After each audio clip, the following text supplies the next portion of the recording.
ధనం మూలం ఇదం జగత్ అంటే ధనమే అన్నిటికీ మూలం. పైస లేకుంటే పానం నిలవది, పదవి దక్కది. హాగో అందుకే రాజకీయ లీడర్లు ఎన్నికల ప్రచారం ఒడిచినాక పైసలను నమ్ముకున్నారు. నోటుకు ఓటిచ్చే కార్యాన్ని ఎన్నికల సంఘం ఎంత అడ్డుకున్నా కొంతమంది విజయవంతంగా చేస్తున్నారు. మరి ఆ ఓటుకు నోటు కేసులు ఎట్లున్నాయో ఒకసారి చూద్దాం పాండ్రి.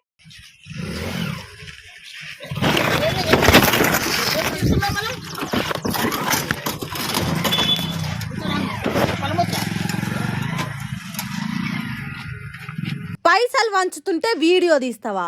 నీకెంత ధైర్యం? ఏదో మా నాన్న మేము పైసలు వంచుకొని 4 కోట్లు సంపాదించుకునే పని చేస్తుంటే వీడియో తీస్తావా? నీ సంగతి చెప్తా చూడు అన్నట్టు రువ్వడి ఉరికొచ్చి బండితోని ఇంకో బండిని గుద్దిండ్రు.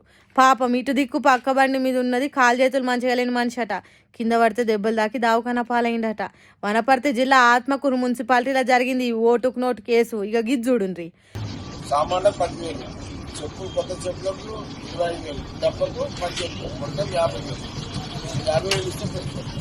చూస్తాం మళ్ళీ వచ్చింది 2 రోజుల్లో పెట్టుకుంటాం కదా.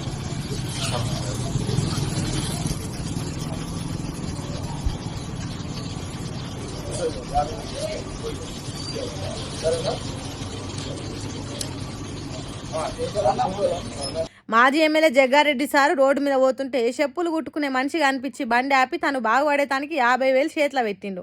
సరే బతుకులు బాగుపడేతానికి పైసలు ఇస్తే మంచిదే కానీ జగ్గారెడ్డి సారు ఎన్నికల కోడ్ ఉన్నదనే సంగతే మర్చిపోయింది కావచ్చు. లేకుంటే కడమ ఓటర్లను భ్రమలల్లో ముంచేతానికే ఇట్లా చేసిండో తెలియదు కానీ ఇట్లా చేసినందుకు ఎన్నికల సంఘం జగ్గారెడ్డి మీద కేసు పెట్టింది. అంతేకాదు సదాశివపేట మున్సిపాలిటీలో పైసలు వంచిండు జగ్గారెడ్డి సార్ అని అంటున్నారు.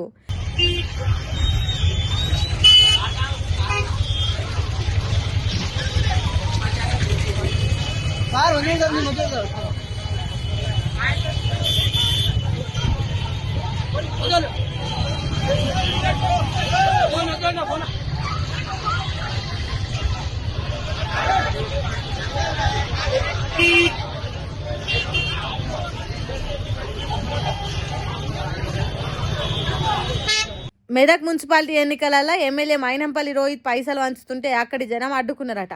చల్ మమ్ములనెవర్రా ఆపేదన్నట్టు కారుతోనో మనిషిని గుద్దిండ్రట. పాపం దావుఖాన్ల కాళ్ళకు కట్లు కట్టించుకొని అనలాడుతున్నాడు. ఇగో గిట్ల షేజింగులు, డాషింగులు, దాడులు, కేసులు ఇంకా కొన్ని దిక్కులలో తరిమి కొట్టుళ్ళు నడిచినాయి.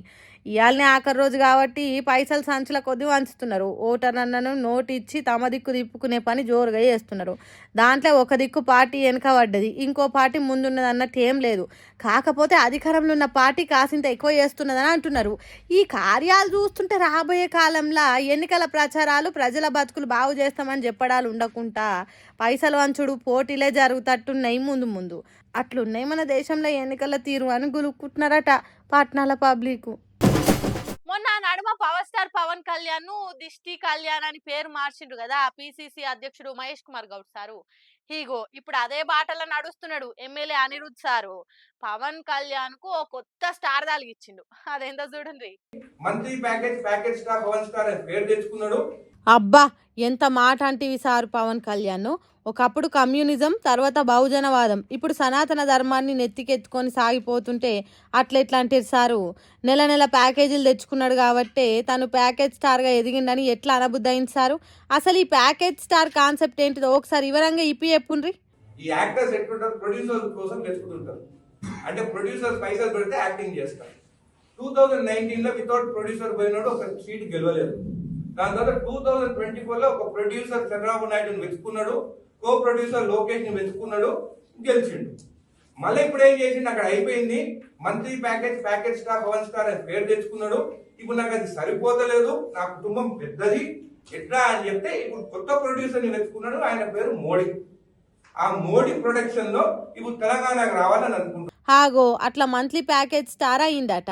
మరి ఎందుకు ఎమ్మెల్యే అనిరుద్ రెడ్డికి పవన్ కళ్యాణ్ కు నడుమ పచ్చిగడ్డేస్తే బగ్గున మండుతున్నదంటే తెలంగాణ మున్సిపాలిటీ ఎన్నికలల్లా power star Pawan Kalyan party గాజు గిలాస గుర్తు పోటీకి దిగింది. అగ్గో తెలంగాణలో దిష్టి దాకే కోనసీమ కొబ్బరి చెట్లు ఎన్ని మొండాలైనాయి అని అన్నాడు. అసోంటి పార్టీ తెలంగాణలో ఎట్లా పోటీకి దిగుతుందని కోపం వచ్చిందట. అందుకే గాజు గిలాస తరపున పోటీకి దిగిన తెలంగాణ పవన్ ఫ్యాన్స్ ను కూడా అరుచుకున్నాడు.